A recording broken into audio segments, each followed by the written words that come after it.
안녕하세요, 여러분. 부산 가톨릭대학교 이대성 교수입니다. 자, 오늘은 그 4차 산업혁명 시대의 컴퓨터 전문가의 비전이라는 주제로 한번 이야기를 해보도록 하겠습니다. 저에 대해서 이제 간략히 좀 소개를 하자면, 저는 현재 컴퓨터 정보공학과 교수를 2012년부터 현재까지 역임하고 있고요.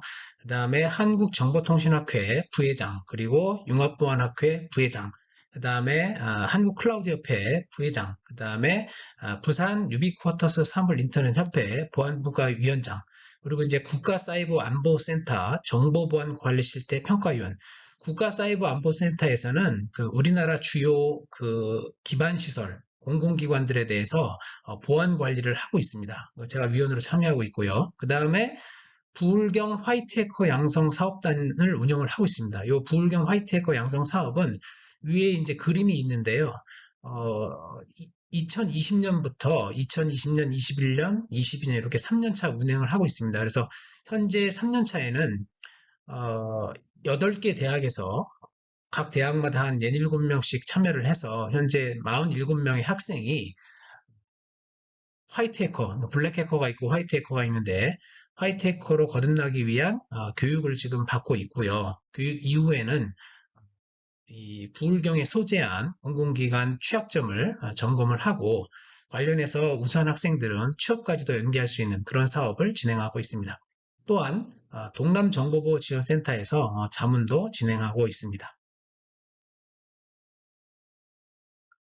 제가 오늘 그 말씀드릴 내용들은 먼저 이제 4차 산업혁명에 대해서 조금 이야기를 하고요. 이러한 4차 산업혁명의 주요 핵심 기술들이 뭐냐, 그런 얘기를 조금 하고, 그 다음에 이 컴퓨터 전문가는 4차 산업혁명 시대의 이제 주역입니다. 이런 얘기를 좀 하고 마지막으로 결론을 맺도록 하겠습니다. 4차 산업혁명에 대해서 조금 말씀을 드리도록 하겠습니다. 1차 산업혁명은 증기기관이 발명돼서 생산 방식이 이제 인간의 손에서 기계로 이제 넘어가는 거죠. 소위 말해서 산업혁명이라고 하면은 사회가 완전히 바뀌는 거거든요. 그래서 이때는 증기기관으로 인해서 그 농업사회에서 이제 공업사회로 전환됐다. 그죠? 18세기 중후반에 이 제임스 와트가 증기기관을 개발을 했죠. 그래서 그 이후에 이제 섬유와 운송 산업이 발달했다고 보시면 되겠습니다. 자, 2차 산업혁명은 1차 산업혁명 이후에 이제 전기가 개발이 됩니다. 그래서 19세기 후반에 영국의 에디슨, 그죠? 그래서 전기가 이제 전기를 이용한 그 대량 생산, 전기 동력을 이용한 대량 생산이 바로 이제 2차 산업혁명의 특징이고요. 이로 인해서 석유화학, 제강, 자동차 산업들이 발달하게 됩니다. 3차 산업혁명은 20세기 이제 중후반을 지나면서 어떻게 되느냐, 컴퓨터를 이용한 자동화 시스템, 그래서 컴퓨터와 인터넷 기반의 정보화 시대가 열리고 기존의 이제 전통적인 제조업 사회가 끝나가게 됩니다. 그래서 이 3차 산업을 혁명을 통해서 이제 정보통신 산업이라든가 우리가 이제 ICT라고 하죠. 그리고 생명공학, 에너지 산업 이러한 산업들이 급속도로 발달하게 됩니다. 자, 그러면 우리는 이 4차 산업혁명 시대에 살고 있다고 하는데요.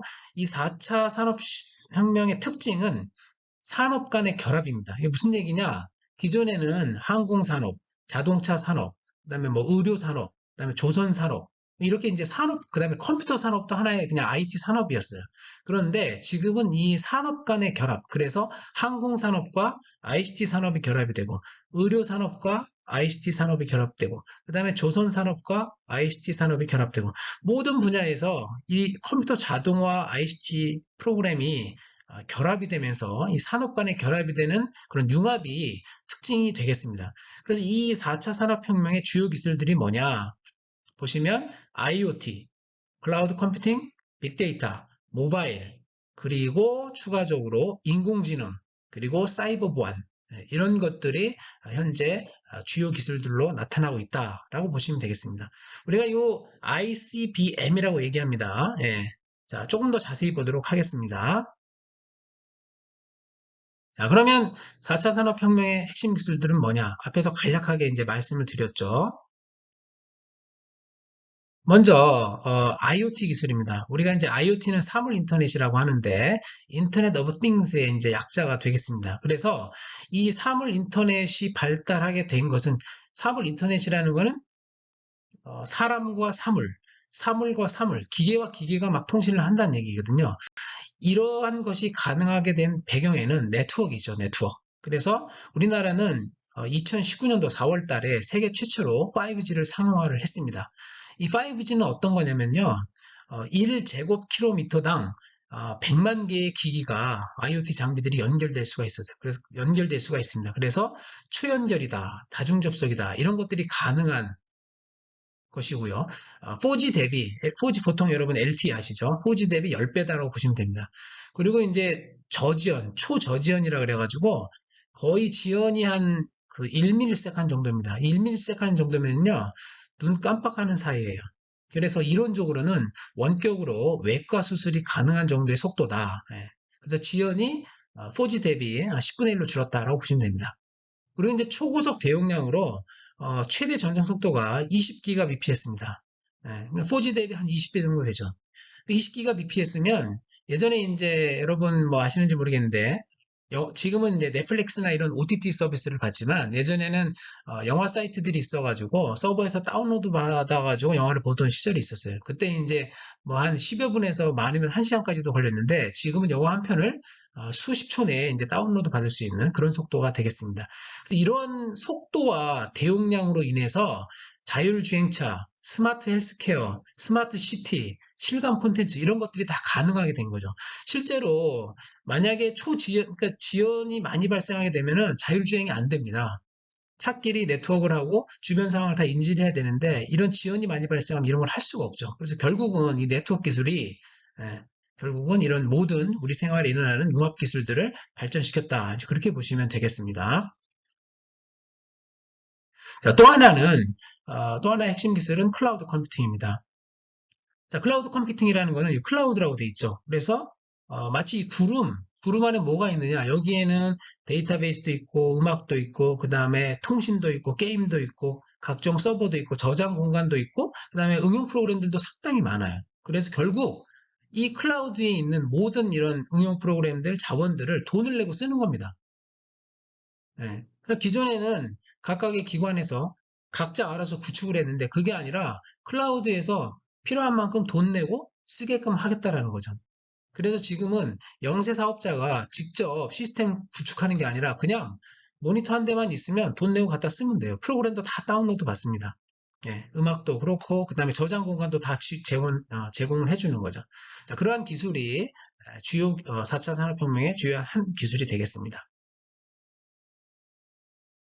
자, 또 하나는 빅데이터입니다. 우리가 이제 주요 핵심 기술에서 IoT, 그다음에 클라우드 컴퓨팅 말씀을 드렸죠. 빅데이터는 방대한 양의 데이터로서 빠르게 생성이 되면서 다양한 데이터입니다. 그리고 가치가 있는 거예요. 그래서 이제 4V라고 얘기를 하는데 자, 실제로 1분 동안 구글에서는 200만 건의 이상의 검색이 발생하고 있고요.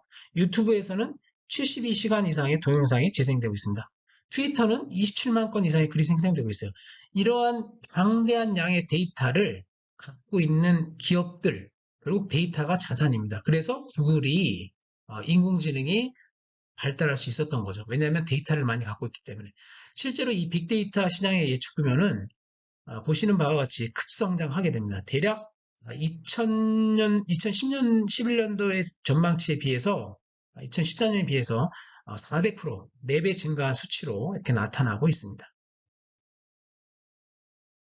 자, 또 하나는 인공지능입니다. 요즘에 이제 빅데이터와 인공지능은 각 사업의 각 세계의 화두죠.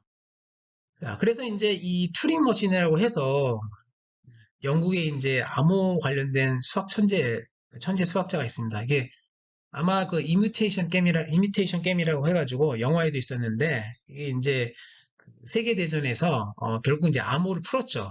그래가지고, 이제 연합군이 승리를 하게 되는데, 독일 전쟁에서. 실제로 요 튜링 머신이라 그래서 인공지능 초기 모델을 만든 사람입니다. 그래서 스티브 잡스가 지금 이제 뭐 스티브 잡스가 지금 이 세상 사람이 아니지만 이 인공지능 시초인 앨런 튜링을 존경했다. 그래서 사과 모양도 독약이 묻은 사과를 먹고 죽은 앨런 튜링을 생각하면서 이런 이제 애플 로고를 만들었다. 그런 이야기도 있습니다. 자, 인공지능이 언제부터 각광을 받기 시작했냐? 알파고가 등장하면서부터죠. 그래서 이제 이 알파고는 바둑 게임을 두는 그 구글의 자회사인 구글 딥마인드가 개발한 알파고입니다.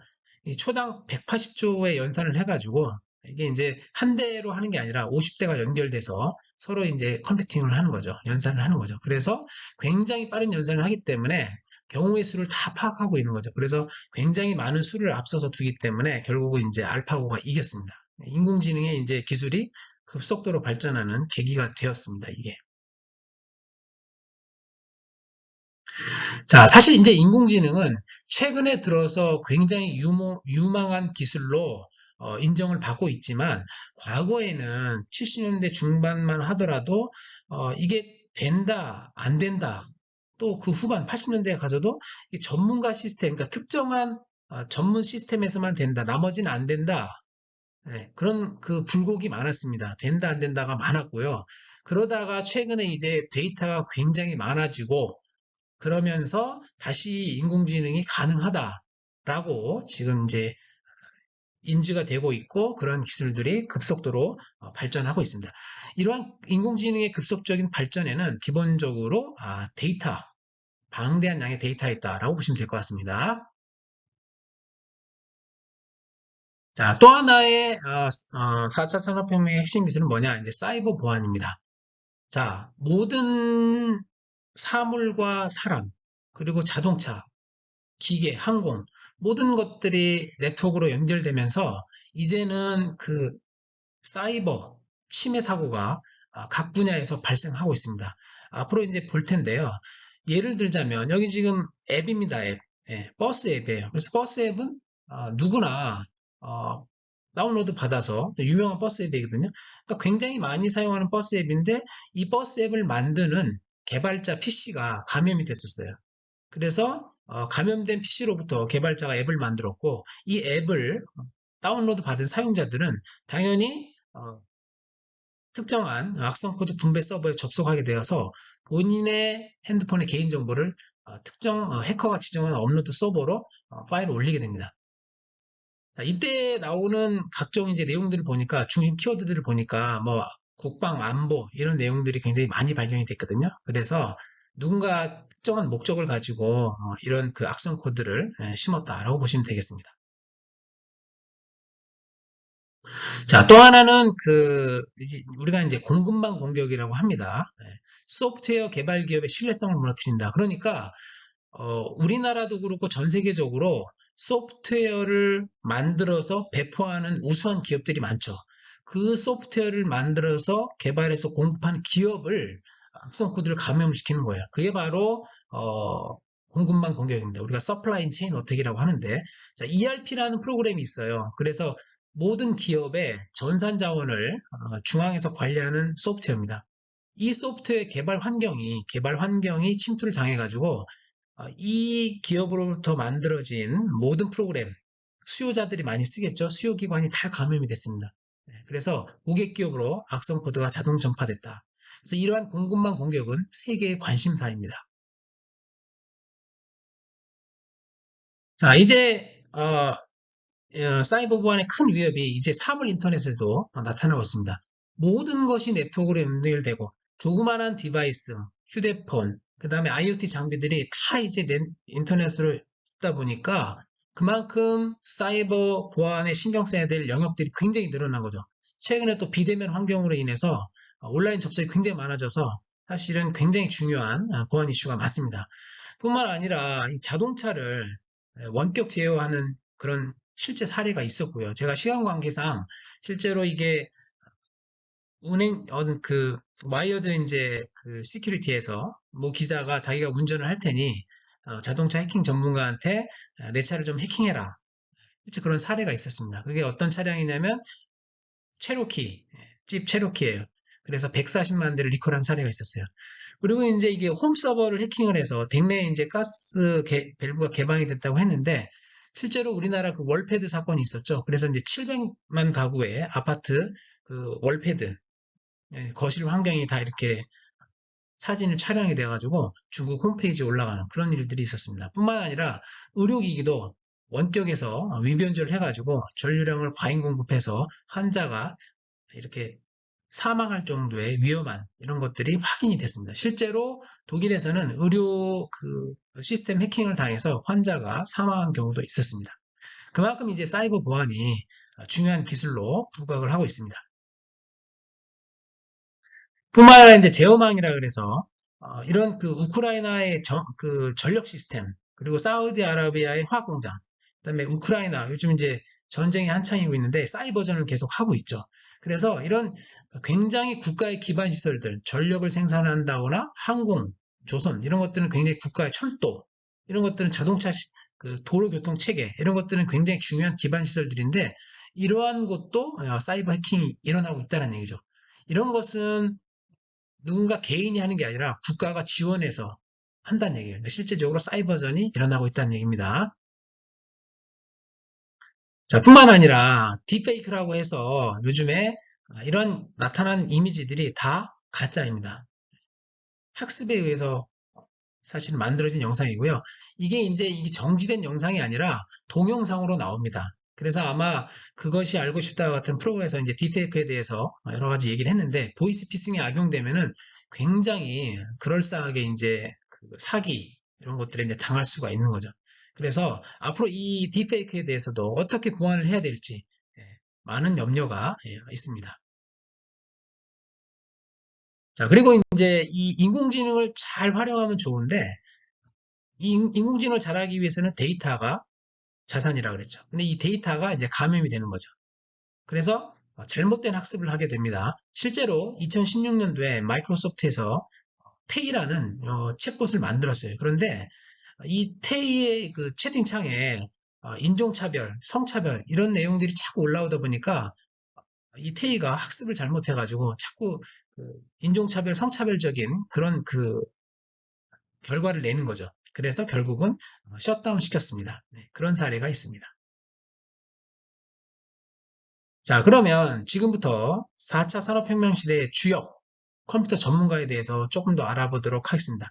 지금까지 4차 산업혁명, 그리고 4차 산업혁명의 주요 기술, ICBM, 그리고 인공지능 사이버 보안, 이런 얘기를 했고요. 자, 좀 더 보겠습니다. 자, 일단 4차 산업혁명 시대에 여러분들은 컴퓨터 전문가로서 뭘 할 수가 있느냐? 소프트웨어 개발자가 될 수가 있죠. 굉장히 많은 인력이 부족합니다. 그래서 정부가 5년간 이 프로그래머를 41만 명을 양성하겠다. 예, 그리고 애플도 전 세계 개발자 모여라. 애플은 앱을 개발하면요. 개발하는 개발자가 이익을 30%, 20% 이렇게 나눠 갖습니다. 그래서 많은 사람들이 다운로드 받으면 그만큼 개발자가 그냥 개발했다고 해서 끝나는 게 아니라 계속 지속적으로 수입을 받게 되는 거죠. 또 하나는 인공지능 전문가가 부족합니다. 당장 필요한데 국내 이제 AI 인력난이 심각합니다. 그래서 굉장한 수요가 있다. 이런 것들 다 컴퓨터 전문가가 해야 될 일이다. 이렇게 보시면 될 거고요. 또 하나는 사이버 보안 전문가가 부족합니다. 현재 그 이제 올해 대선이 끝나고 이제 윤석열 그 정부에서는 사이버 보안 10만 인재를 양성하겠다. 네, 그래서 디지털 대전환 시대에 꼭 필요한 인력이다라고 해서 국정과제 78번에 들어가 있습니다. 그래서 지금 현재 정부에서는 그 사이버 보안 10만 인재 양성하겠다고 해서 본격적으로 과기정통부에서 사업을 추진하고 있습니다. 자, 그러면 지금까지 4차 산업혁명의 주요 기술들에 대해서 말씀을 드렸는데 부산 가톨릭대학교 컴퓨터 정보공학과에 대해서 간략히 말씀드리겠습니다. 저희 부산 가톨릭대 컴퓨터 정보공학과에서는 앞에서 말씀드린 주요 그런 핵심 기술을 잘 이해할 수 있도록 소프트웨어 개발자, 그다음에 AI 빅데이터 전문가, 그다음에 IoT 네트워크, 그다음에 사이버 시큐리티 요 네 개의 트랙을 가지고 컴퓨터 정보공학과를 운영을 합니다. 그래서 모든 학생들이 각 지도 교수님과 1대1로 밀착 지도를 하면서 동아리 활동을 통해서 다양한 경진대회, 개발대회, 그다음에 해킹 방어대회 이런 데에 참가할 수 있도록 지원을 하고 있습니다. 자, 그래서 이제 컴퓨터 전공학과를 졸업한 이후에는 당연히 소프트웨어 개발자, IoT 네트워크 전문가, 그다음에 공무원 또는 창업 또는 연구직, 그다음에 인공지능 빅데이터 전문가, 정보보호 전문가로 취업을 할 수가 있고요. 실제로 졸업생들이 굴지의 삼성, 현대, NC소프트, KT, SK텔레콤 등 굴지의 좋은 기업들에 많이 취업해 있습니다. 저희 컴퓨터 전공과는 학과 단위의 국가 지원 사업을 유치를 많이 했었고, 그다음에 학생 활동, 다양한 프로그램들에 대해서 참여를 해서 대상 등 많은 수상을 했으며, 최첨단 기자재, 그리고 실습을 충분히 할 수 있도록 다양한 아까 네 개, 그 소프트웨어 개발자, 그 다음에 AI 빅데이터, 그리고 IoT 네트워크, 그 다음에 사이버 보안 쪽에 실습 장비들이 구축되어 있습니다. 요 위에 보시는 그림처럼 제가 이제 부울경 지역에 8개 대학의 각 학생들을 모집을 해서 47명의 학생이 올해가 이제 3기입니다. 그래서 화이트해커 양성을 해서 현재 운영을 하고 있고요. 요 가장 오른쪽에 있는 그림은 올해 국가정보원 현장 견학, 서울에 있는 국가정보 본원을 현장 견학을 할 때 당시의 사진이 되겠습니다. 뿐만 아니라, 저희 대학에서는 그 컴퓨터 공학에 대한 그 주요 핵심 기술에 대한 강의뿐만 아니라 융합 교육을 할 수 있도록 융합형 인간으로 이렇게 거듭날 수 있도록 미래 경영 융합, 그다음에 무인항공 융합, 앙트프로너십 전공, 그다음에 운동 건강 관리, 과학 수사 전공, 미디어 콘텐츠 전공, 치매 관리 전공 등 다양한 융합 교과를 운영을 하고 있습니다. 자, 마지막으로 정리하겠습니다. 자, 4차 산업혁명 시대에 이제 인싸로 살기 위해서는 4차 산업혁명 시대의 주인공이 될 수 있는 직업에 대해서 정보를 폭넓게 습득을 해야 되고요. 또 대학 진학을 꿈꾸고 있는 학생들은 대학의 규모 또는 인지도보다도 실제로 자신을 잘 이끌어주고 인재로 만들어줄 수 있는 그런 기회를 줄 수 있는 대학을 찾아야 할 것입니다. 자, 대학에 입학하면 졸업할 때까지 로드맵을 잘 만들어서 다양한 복수 전공 그리고 융합 전공을 이수해서 경쟁력을 갖춰야 할 것이고 지도 교수와의 끊임없는 끝없는 대화를 통해서 최적의 스펙을 갖춰야 할 것입니다. 저희 대학은 충분히 각 교수님들이 그렇게 하려고 노력을 하고 있습니다. 자, 원하는 자기 자신의 직장을 잘 찾아서 꿈과 끼를 펼치시기를 당부드립니다. 자, 여기까지 하도록 하겠습니다. 경청해 주셔서 감사합니다. 혹시 질문이 있으시면 아래 메일로 보내주시면 되겠습니다. 이상 마치도록 하겠습니다. 감사합니다.